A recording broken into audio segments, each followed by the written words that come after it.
Fotoğraf makinesi. Yeni İbrahim Hoca bak şeyde. Hocam. Güzel bak şu sağ tarafında şey var.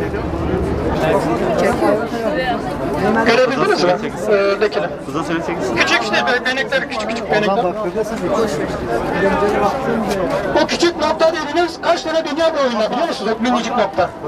O siyah noktalar kaç tane dünya boyunda? Bir saniye arkadaşlar. Bir enfeksiyon açısından bir şey yapalım.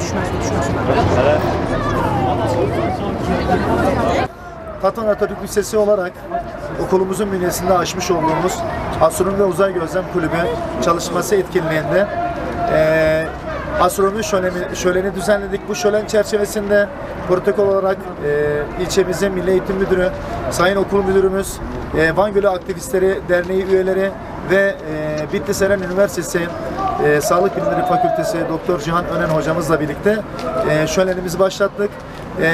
Bitlis Hikmetkiler Fen Lisesi öğrencileri de tabii bize teşrif ettiler.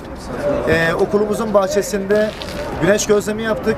Bu etkinlik sadece bugün ile kalmayacak. Her sene yine bu vakitte kısmetse bizler astronomi şölenimizi düzenleyeceğiz.